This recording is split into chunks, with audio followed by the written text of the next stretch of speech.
Whenever climate change, human progress, or global challenges are discussed, one question seems inevitable.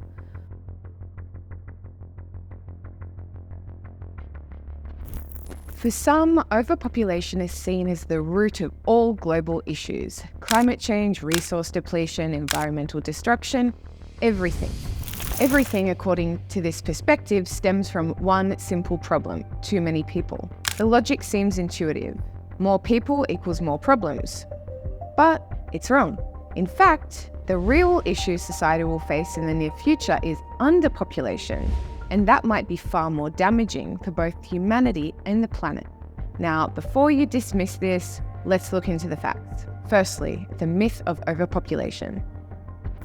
At Ghent University, a chair was established in honour of Etienne Vermeersch, a Belgian philosopher renowned for his early warnings about overpopulation. Vermeersch believed that the world's leaders were failing to take the issue seriously, and he expressed his frustration in the years before his passing. However, Vermeersch was mistaken.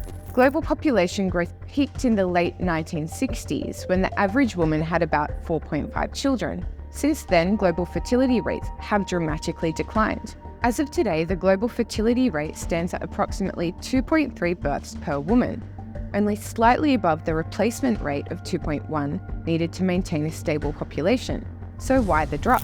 It turns out that falling birth rates are not exclusive to developed nations or secular societies. Whether in traditional, religious, or modern societies, the same factors drive this trend: higher incomes, better education for women, and increased access to contraception.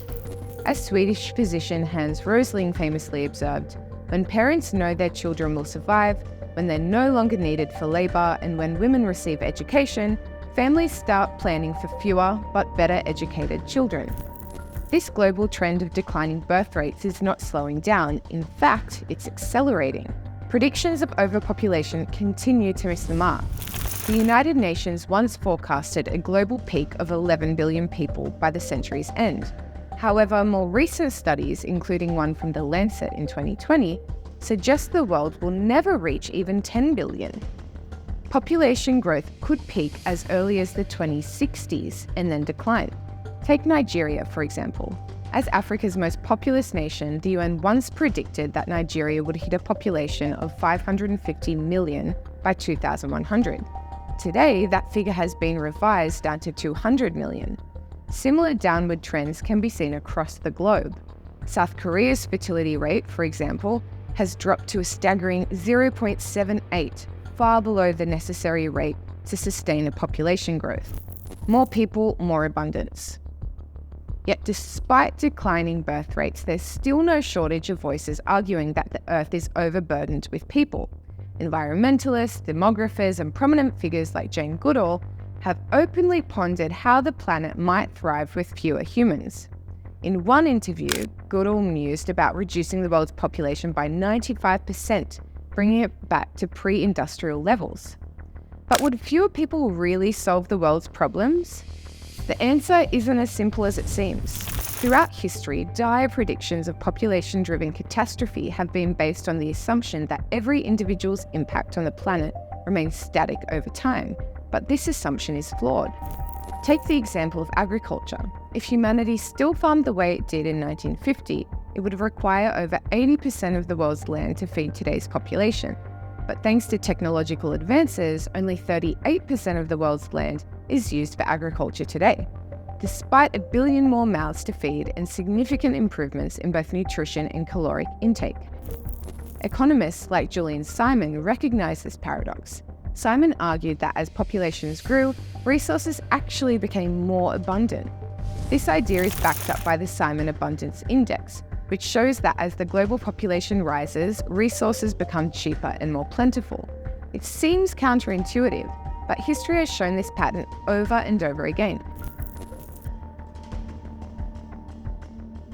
The real threat to the future isn't too many people, it's too few. Declining populations bring their own set of challenges. Societies with shrinking populations become less dynamic, less innovative, and more resistant to change. This is because most scientific and technological breakthroughs are made by younger generations. In aging societies, there are fewer young people to develop new ideas. and the burden of caring for an older population falls on a smaller workforce. Japan, once a global economic powerhouse, offers a glimpse into this future. Its rapidly aging population has led to stagnation, and without a growing young workforce, Japan has struggled to maintain its past levels of innovation and economic vitality. A 2022 study from the National Bureau of Economic Research underscores the effects of aging on productivity. The study shows that when the proportion of people over 60 increases by 10%, economic growth declines by 5.5%, while productivity falls by almost 4%. The implications for future global growth are stark. People create solutions. Contrary to the popular belief that fewer people would ease the world's problems, more people often lead to more solutions. As Josh Smith and Jennifer Morales from the Center for Growth and Opportunity explain, people are not just bellies to fill or a carbon footprint to minimize. People create solutions. The innovations needed to address the planet's future challenges, whether in agriculture, energy, or environmental protection, will come from human ingenuity. With technologies like vertical farming, precision fermentation, and clean energy breakthroughs, human populations can continue to grow while simultaneously shrinking their ecological footprint. Moreover, the real risk lies in stagnation.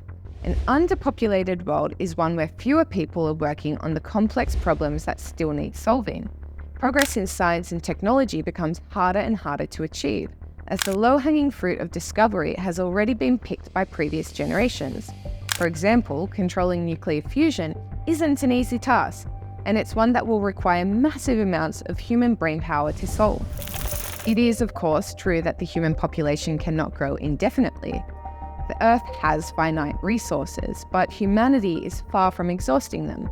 As technology continues to advance, it will be possible to produce more food, generate more clean energy, and live more sustainably without the need for population control.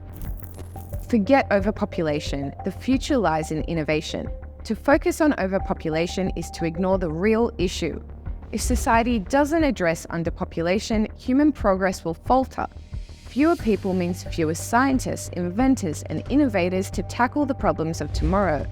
And a world with fewer people isn't one of abundance and peace, it's one of stagnation and decline.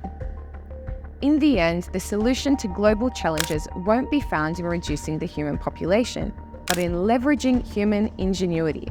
After all, it's people who create the solutions to the world's biggest problems. In a rather unexpected twist, even the ancient wisdom of the Old Testament rings true on this matter.